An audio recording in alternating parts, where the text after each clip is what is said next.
Everybody, Corey here at Susquehanna Valley Harley-Davidson. Today we're going to do a test ride on the new 2018 Softail Street Bob. Yes, I did say it's Softail. This is one of the three models that was moved over from the Dyna family and merged with the Softails. So this has the new Softail frame design. Basic design in this bike still remains the same as the other Street Bobs from prior years. They didn't stray too far with the look on this one, which was nice. It does have the new frame design, new monoshock suspension, so your bike is lighter, a little more nimble, more lean angle, all of that coming with the new frame design that they brought out for these.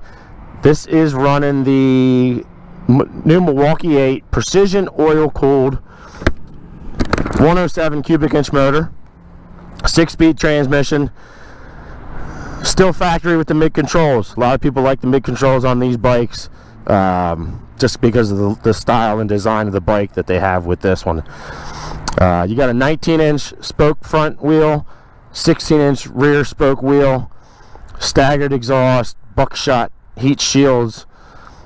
So along with the new design on the Softails, you have the monoshock underneath. You have your battery underneath the seat where the oil tank used to be for the Softails. New design underneath the motor. Eliminates a lot of the heat also underneath your legs from that oil tank. If you look at a lot of covers on this one, they are wrinkle black. They kept with that wrinkle black theme all over the bike. Rear design is the same, chop fender, run brake turn, bullet lights on the back. Redesigned seat, a little nicer comfort. Stayed with the Mini 8 style handlebars. Also went with the wrinkle black theme on these.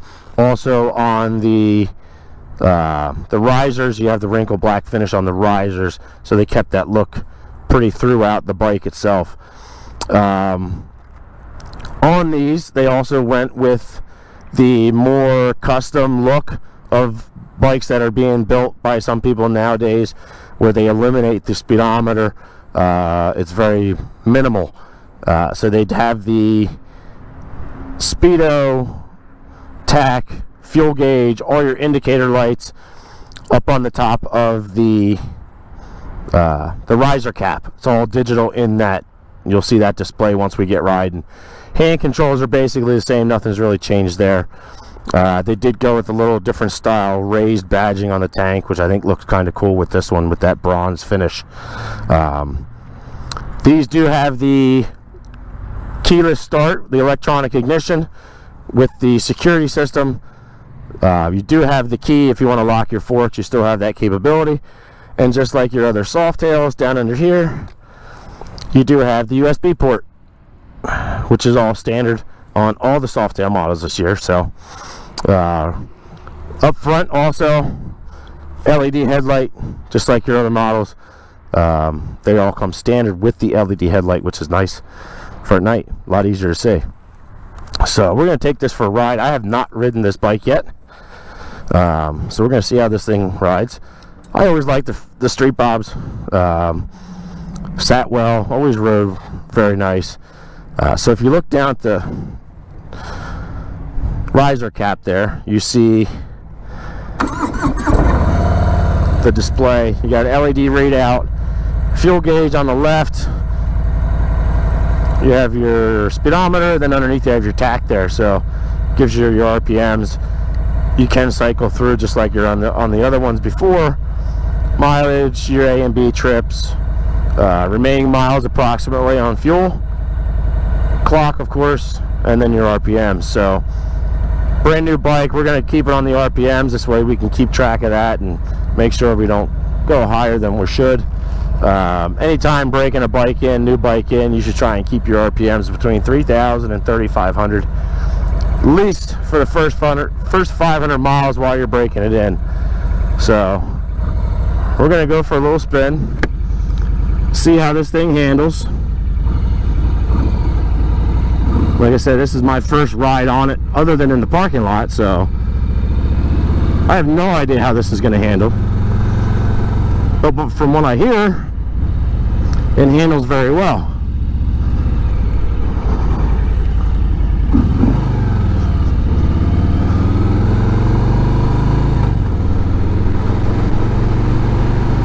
Already noticed the weight difference in moving it.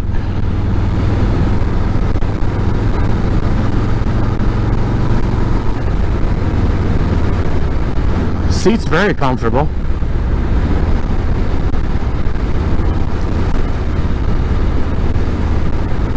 Now, I did check the suspension before I started this video. In the owner's manual, what you get when you buy a new bike, it will give you a couple different charts for the suspension setup on these bikes, and in that chart it will give you kind of like your old times table charts.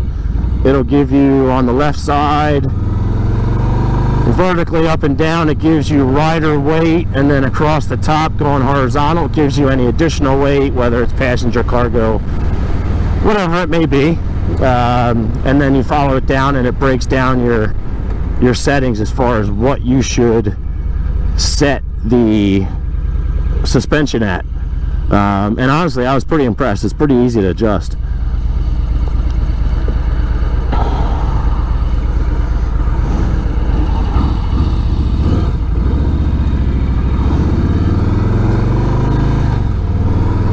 So far this is a very comfortable ride. Definitely feel the power with the Milwaukee 8 in retrospect to the weight of this bike. Definitely have a pretty good power to weight ratio.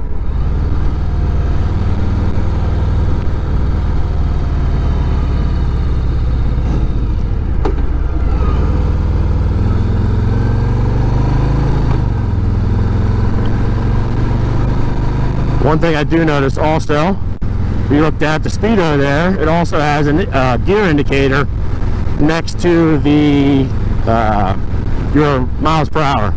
So next to your speed to the right there, it does have a gear indicator, which is nice, because sometimes we all forget what gear we're in.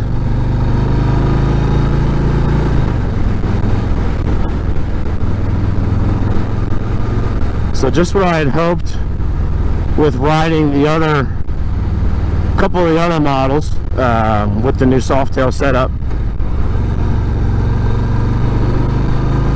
Very nice in the turns. Does not take a lot of effort as far as leaning.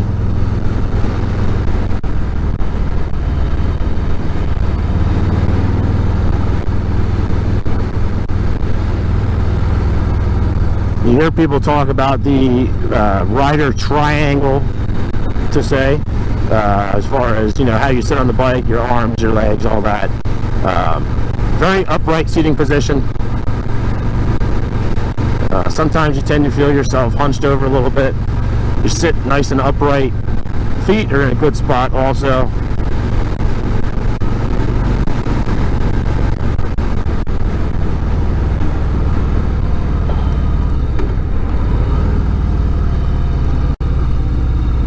So with the shock setting, I said I looked at it and adjusted it before I actually got on the bike and rode. With where I set it, it's very comfortable. With my weight, my setting for this is 2, which, if you know, it's kind of low, but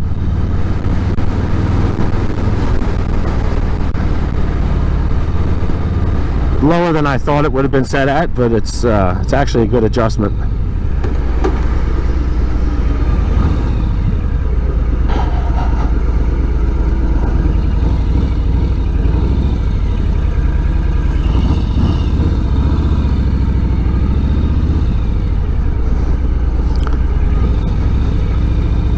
Very comfortable too, as far as when I'm going to stop with my feet down.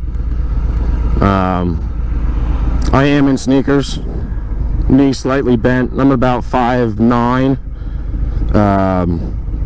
so this sits very well for us not so long-legged people.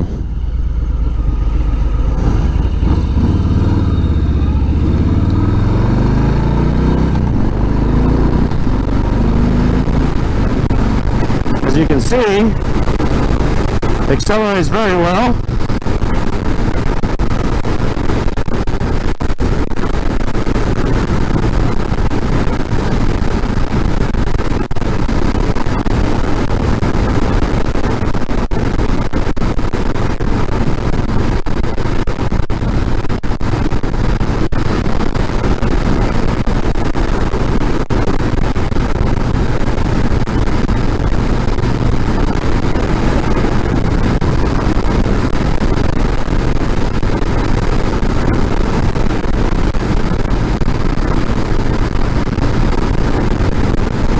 This is actually a really good road to test ride on because every so often you hit the seams in the road, so it's a good test for the suspension.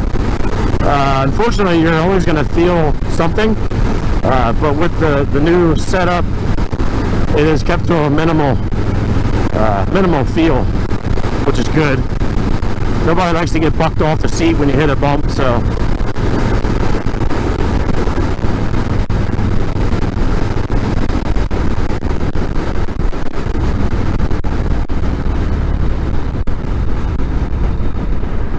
One thing I have to say also is I have never really been a mid-control fan. I just always felt more comfortable with my feet out, as you know, with forward controls or footboards, whatever it may be. The way this bike is set up and the way you sit on this bike is very comfortable. I probably wouldn't have any problem leaving mid controls on here, to be honest with you. Gives me a little better control also on the bike. My knees tend to hug the tank a little bit better in the turns, so probably not a whole lot I would need to do to this one. Yeah, maybe some exhaust. Get a little louder, you know, louder sound to it. But as this bike sits, I gotta say it's very impressive. Rides very well, very comfortable. Yeah, so I give it an A+. Come out and take it for a ride yourself, see what you think. I think you'll be impressed with it.